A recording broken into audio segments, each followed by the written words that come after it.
মুজিবুর রহমান মঞ্জু, বিরতির আগে যে জায়গায় আলোচনা করছিলাম, যেহেতু রাজনীতির অন্দরমহল, একটা বিষয় নিশ্চয়ই আপনারাও খেয়াল করেছেন, রাজনীতিতে নতুন একটা ঘরানা তৈরির ইঙ্গিত পাওয়া যাচ্ছে। সেটা হচ্ছে কওমিপন্থী যে 7টি দল, তাদেরকে নিয়ে হেফাজতের আমির বসছিলেন, এবং এটি আসলে এখন পর্যন্ত কোনো চূড়ান্ত সিদ্ধান্তে পৌঁছায়নি, কিন্তু 11 দলীয় জোট থেকে সম্ভবত এই পন্থী একটা দল এরই মধ্যে বের হয়ে গেছেন।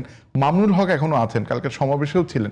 আপনাদের কি মনে হয়, জোটে এ নিয়ে কোনো আলোচনা চলছে কিনা, বা এটির উদ্দেশ্য কি রাজনৈতিক নাকি শুধুমাত্র আসলে ধর্মভিত্তিক? না, কওমিপন্থী দলগুলোর মধ্যে তো নিজেদের মধ্যে একটা সিমিলারিটিজ আছে।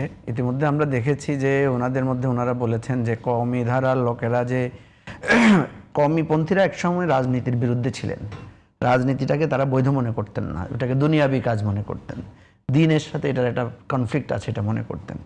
পরে হাফেজজি হুজুর যখন প্রথম রাজনীতিকে বৈধ বলে রাজনীতিতে অংশগ্রহণ করলেন, নির্বাচনে আসলেন, ক্রমান্বয়ে দেখা গেছে কওমি ধারার লোকেরা আস্তে আস্তে বিভিন্ন রাজনৈতিক দল আকারে আসছেন।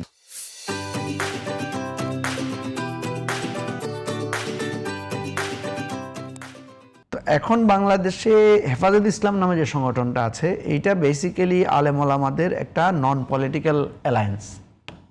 এই নন পলিটিক্যাল অ্যালায়েন্সের মধ্যে ওই যে আপনি যেটা বললেন 7টা দল আছে যারা রাজনৈতিক ভাবে আলাদা আলাদা তাদের দল আছে, ভোটের রাজনীতি করে, ভোটের রাজনীতি করে, দল নামেই করে। যেমন হেফাজত খেলাফত নামে 2টা দল আছে, খেলাফত মজলিস, বাংলাদেশ খেলাফত মজলিস এবং খেলাফত মজলিস। তারপরে আপনার জমিয়ত উলামা ইসলাম নামে একাধিক দল আছে, তারপরে খেলাফত আন্দোলন নামে একাধিক দল আছে, আর ওই যে চরমনাই পীর সাহেবের যে দল, বাংলাদেশ ইসলামী আন্দোলন, ওরা একটা দল আছে। এরকম মোট 7টা দল আছে।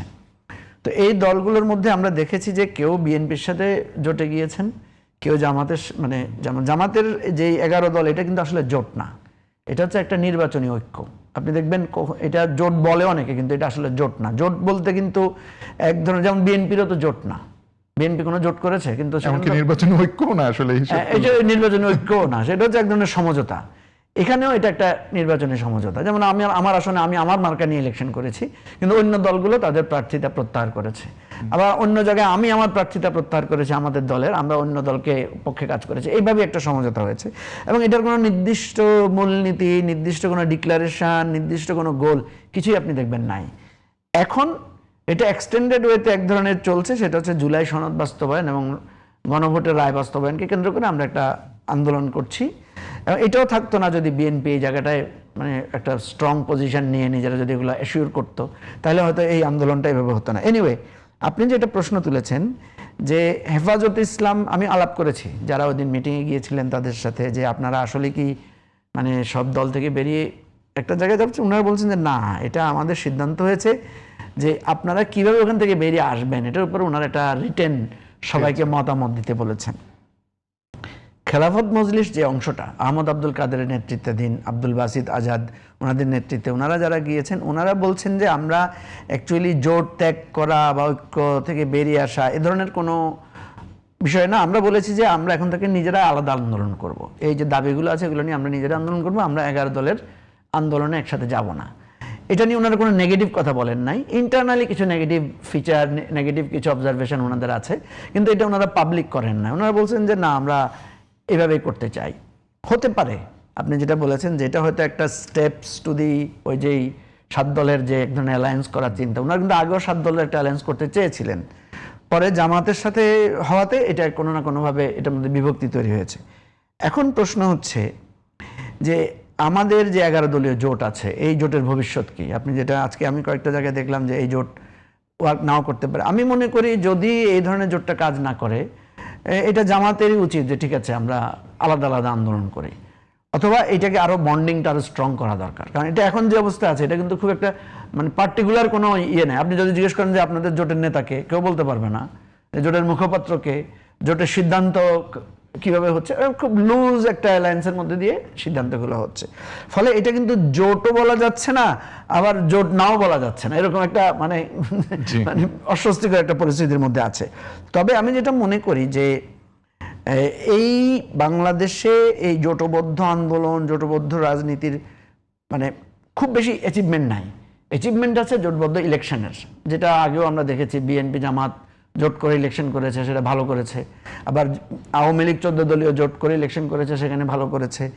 তো এই জন্য আমি যেটা মনে করি, আমার কিন্তু এইটা ভালো লাগে যদি সব ইসলামিক দল মিলে একটা জোট হয়। কারণ আপনি দেখবেন যে আমাদের দেশে প্রায় বলে যে লোকেরা সবাই ইসলামী শাসন চায়।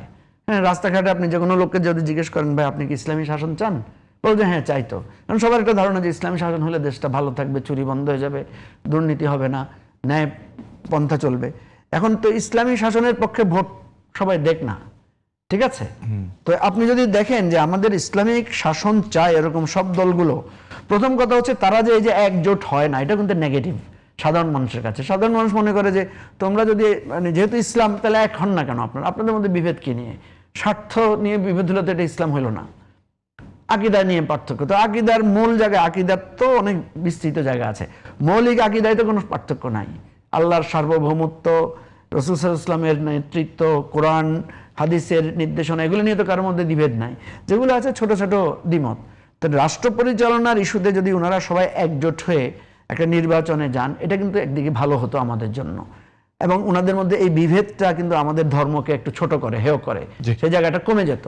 তো সুতরাং যদি কওমি পন্থীরা বা হেফাজত ইসলামের নামে এ ধরনের একটা পলিটিক্যাল অ্যালায়েন্স ওনারা করতে পারেন, ওয়েল অ্যান্ড গুড। আমি তো মনে করি এটা পজিটিভলি দেখা দরকার। এবং আরও একটা জিনিস ভালো হতো যে সব বামপন্থী কমিউনিস্ট পার্টির যতগুলো শাখা প্রশাখা আছে তারা সবাই এক হয়ে যেত, তারা সবাই এক জায়গায় থাকতো।